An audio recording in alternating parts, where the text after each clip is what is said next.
पता है कि पूरे दिन में लोग कुछ उखाड़ क्यों नहीं पाते हैं? इसलिए क्योंकि वो उखाड़ना चाहते ही नहीं है, वो बस सोचते रह जाते हैं। But at the end of the day वो कुछ नहीं कर पाते हैं। अनु की दुनिया में आप सबका स्वागत है। मैं हर दिन कोशिश करती हूँ कि कुछ ना कुछ नया करूँ अपने पिछले कल से, इसलिए आज सुबह उठते ही मैंने सबसे पहले अपना बेड क्लीन किया और उसके बाद मैंने चादर बिछाई और लग गई सब्जियों को छांटने के लिए। ये सब्जियां आज इसलिए छांटी जा रही है क्योंकि आज मैं किचन में जा रही हूँ काम करने के लिए। मैं और किचन में महीनों बाद शायद या फिर हफ्तों बाद। तो फटाफट से मैंने 2 अलग अलग थालियाँ ले ली। थालियों को मैंने सजाया है, चाकू रखा है और साथ में 2 अलग अलग जगह सब्जियाँ रखी है। अब वो अलग अलग जगह क्यों रखी है वो आप लोगों को भी पता चल जाएगा। एंटरटेनमेंट के लिए थोड़े से गाने बजा लिए और सब्जी काटने के लिए मैं लग गई। अब मैं बताती हूँ कि इस वाली परात की सब्ज़ी क्यों काटी जा रही है। इस वाली परात की सब्ज़ी इसलिए काटी जा रही है क्योंकि मुझे आज बनाने हैं पुलाव। पुलाव के लिए सब्जियाँ काटने के बाद मैंने दूसरे साइड की सब्ज़ी काटने स्टार्ट करी है, जिसमें सब्ज़ी कम है और थोड़े से फ्रूट की क्वांटिटी ज़्यादा है। और ज़रा एक बार इसकी शक्ल देखिए, ये क्या है? चूहे की दुम? नहीं, ये चुकंदर है। फटाफट से इनको काट के एक साइड किया है मैंने और गैस जला ली है। गैस इसलिए जलाई है क्योंकि सबसे पहले मैं करने वाली हूँ पुलाव का काम ख़त्म, क्योंकि पुलाव की सब्जियों को पकने में थोड़ा सा टाइम लगेगा। इतने में अपना दूसरा काम कर लूँगी। और ये जो खुशी देख रहे हो ना आप मेरे चेहरे पे, वो इसलिए आ रही है क्योंकि हफ्तों बाद मैं किचन में घुसी हूँ ना, तो एक्साइटमेंट है। अगर डेली घुसती ना तो इसी की जगह रो रही होती मैं। पर ऐसा नहीं है कि मैं खाना अच्छा नहीं बनाती, पुलाव मैं बहुत अच्छे बनाती हूँ। और कोई ये साइड में बुलेट लेके जा रहा है जो कि मुझे वॉइस ओवर नहीं करने दे रहा है। खैर, सबसे पहले मैंने पुलाव की सब्जियां पकने के लिए रख दी और मिक्सी निकालकर मैंने जितने भी वो फ्रूट्स और वेजिटेबल काटे थे उनको एक जार में डाल दिया है। इनकी क्वांटिटी मैंने थोड़ी मेजरमेंट करके रखी है यहाँ पर। और एक चीज़ इसमें डालनी थी जो कि मुझे मिली नहीं, या तो अनार डालने थे या फिर इसमें डालना था संतरा, और दोनों में से मुझे कुछ भी नहीं मिला। 2 दिन मार्केट में गई हूँ मैं, मुझे नहीं पता कि सीज़न में आ क्यों नहीं रहा है वो। इस चीज़ को बनाने के लिए मैं महीनों से सोच रही थी पर कर नहीं रही थी, मुझे नहीं पता क्यों। या तो ये वाली लाइन सच है जो पहले मैंने कही थी वीडियो के स्टार्टिंग में, पर फाइनली अब जाकर मैं निकली हूँ इस डिसीजन पे कि मैं इसको बनाऊंगी। सब्जियाँ डालने के बाद 1 गिलास पानी डाला और उसको अच्छे से ग्राइंड कर दिया मैंने।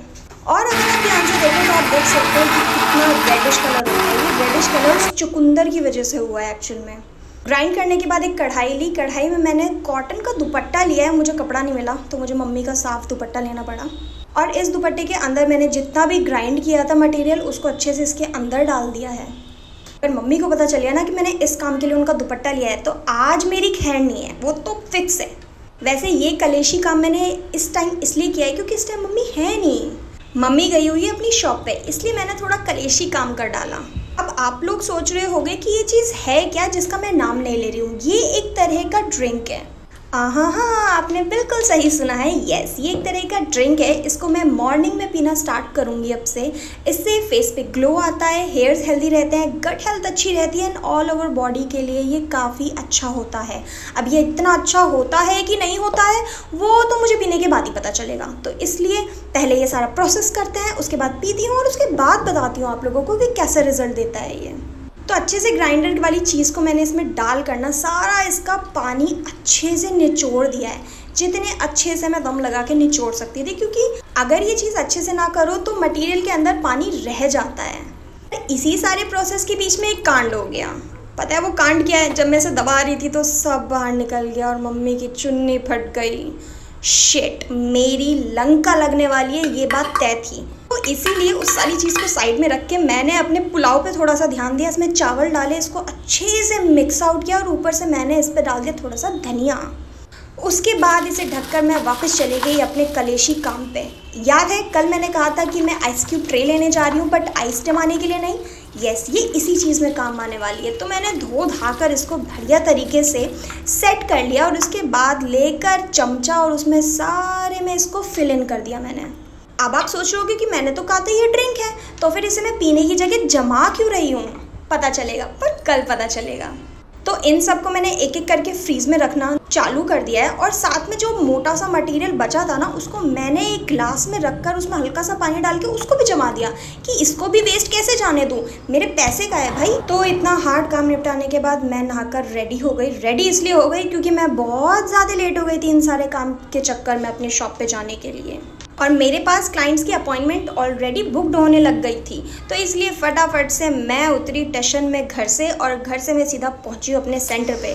सेंटर पे पहुंचने के बाद सारी लाइटें वाइटें ऑन करी, पूजा पाठ करी। और ये कौन है जो शटर बजा रहा है यार? आज तो खून पी लिया मेरे लोगों ने भाई। वो सब जाने दो। उसके बाद मैंने फटाफट सारी लाइटें वाइटें ऑन करी, और सबसे पहले सपना के आते ही मैंने उसको पुलाव खिलाए, क्योंकि उसे पुलाव बहुत पसंद है मेरे हाथ के, इतना अच्छा जो मैं बनाती हूँ। तो मैंने उसे पुलाव खिलाया, और साथ में अपनी भी मैंने पुलाव और चाय पिए, और उससे पूछा है कि मैडम मडोना को लगा कैसा आखिर में मेरा पुलाव? रिएक्शन सुनो, कितनी शर्मा रही है ना। फिर मैंने अपना एक शूट कंप्लीट किया, और शूट कंप्लीट होने के बाद मैंने अपने आप को ढका, और ढकने के बाद मैंने पर्स लिया और मैं चल दी बाहर। क्योंकि मेरी एक टू डू लिस्ट में एक चीज़ ऐसी थी जो कि 2 दिन से रह रही थी, और वो था कि मेरे को अपने विजन बोर्ड के प्रिंट्स निकलवाने हैं। तो सबसे पहले मैं इन प्रिंट वाले अंकल के पास पहुंची हूँ। प्रिंट मेरा सबसे पहले ये वाला निकल के आ गया था, बाकी प्रिंट्स धीरे धीरे आने लग रहे थे। अंकल थोड़े से ढीले थे, या पता नहीं उनकी मशीन ढीली थी, पर धीरे धीरे वो काम हो गया। और उसके बाद मैं ये सोच रही हूँ कि अंकल क्या सोच रहे होंगे इन सारे प्रिंट्स को देख के, कि क्या करेगी लड़की इनका। खैर उनको मैंने कुछ जवाब नहीं दिया। सबसे पहले अपने सेंटर आई, सबसे पहले आके मैंने अपना मुखौटा उतारा, प्रिंट्स देखा, और फिर से रिलैक्सेशन वाले मोड में आ गई। अब जो सबसे भारी चीज़ मुझे करनी थी वो बच रही थी, और वो चीज़ थी कि मेरे को अपनी एडिटिंग करनी थी। तो जगह बदलते बदलते मैंने अपनी एडिटिंग आखिरकार कर ही ली। जगह इसलिए बदली क्योंकि क्लाइंट भी थे बीच बीच में। फिर एडिटिंग से फ्री हो गया, मैं पहुंच गई छत पे। अब छत पे इसलिए गई हूँ क्योंकि छत पे मैं कुछ काम करवा रही हूँ, जो कि अगेन मेरी टू डू लिस्ट में था, और मैं काफ़ी टाइम से नहीं करवा रही थी।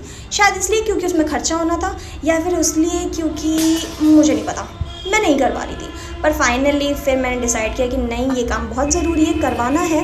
तो इसलिए हम मार्केट से थोड़ा लोहा लाकर उसको अच्छे से हमने रॉड्स वगैरह बनवाई है। अब ये बनवाई इसलिए क्योंकि ये जो छोटा सा टेरेस आपको यहाँ दिख रहा है ना, जो कि खैर दिखने में इतना अच्छा नहीं है, पर इसको थोड़ा कवर करना है। पहली चीज़ तो पेड़ पौधे गर्मियों में मर जाते हैं। दूसरी चीज़, मैंने एक ब्लू कलर की शीट भी ट्राई करी है, वो आंधी तूफान में रुकती नहीं है, वो बेचारी उड़ के ना दूसरे पड़ोसी की छत पे मिलती है मेरे को। ठीक है, एक बार तो खैर बहुत ही दूर चली गई थी।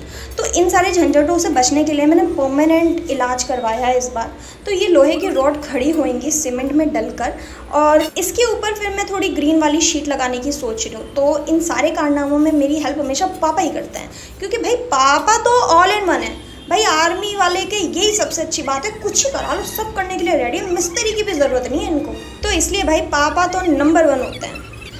तो मैंने भी इसमें थोड़ी हेल्प कराई। और इस शीट का एक और फ़ायदा यह है कि मेरा जो सेंटर है वो 1st फ्लोर पे है, और इस फ्लोर के ऊपर ये टेरेस है। तो गर्मी में वो इतना तप जाता है कि एसी भी अच्छे से काम नहीं करता है उस रूम में।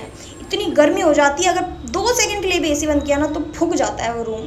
खैर बीच बीच में मैंने थोड़े से टेरेस के मज़े भी लिए, और साथ साथ पापा का काम कराया। पर फिर मेरी एक क्लाइंट आ गई, तो मैंने सारा काम अपनी जगह सपना को सौंप के मैं नीचे चली गई इन गंदे हाथों के साथ क्लाइंट को डील करने के लिए। क्लाइंट का काम खत्म होने के बाद वो तारीफ करके ना जाए, ऐसा मेरे सेंटर में खैर होता नहीं है। तो ये जो खुशी दिख रही है ना, ये खुशी इसी बात की है, क्योंकि भाई क्लाइंट खुश तो हम खुश। खैर क्लाइंट से फ्री हो गए, मैं फिर से टेरेस पे चली गई देखने के लिए। पर पापा पता नहीं इन डंडों को बिछा के क्या करना चाह रहे थे। फिर उन्होंने एक्सप्लेन किया कि वो कुछ करेंगे, उस शीट की जगह वो ऊपर कुछ करेंगे इन डंडों का। तो थोड़ी बहुत बात समझ के मैं भी थोड़े बहुत उनको सुना के कि ये ऐसे नहीं, वो ऐसे नहीं, पर मैं भी उनके साथ काम करने लग गई।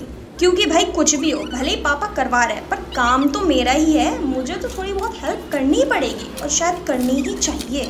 हालांकि आपने नोटिस किया होगा कि मैं काम कम कर रही हूँ, बातें ज़्यादा कर रही हूँ, सुना ज़्यादा रही हूँ, ये मेरी थोड़ी सी आदत है। खैर कोई बात नहीं, सपना भी बीच में आई थोड़ा सा हेल्प करने के लिए, पर मैडम जी बस ढूंढे पे हाथ रख के खड़ी थी और कुछ नहीं कर रही थी। इसी सारी झोल वेल में हमारा रात हो गया, और रात होने के बाद मैं नीचे आई। नीचे आ गया, मैंने सबसे पहले भाई अपनी एक्सेसरी उतारी, अपने आप को रिलैक्स किया। बात करते करते अपने दोस्त से मैं घर को चली गई। तो गाइज ये थी अनु की दुनिया, और मिलते हैं आपसे कल। जानते हैं कि आपको कैसा लगा। और अभी बहुत सा काम है टू डू लिस्ट में, और मैं कुछ भूल गई हूँ, ऊपर ले लेती हूँ।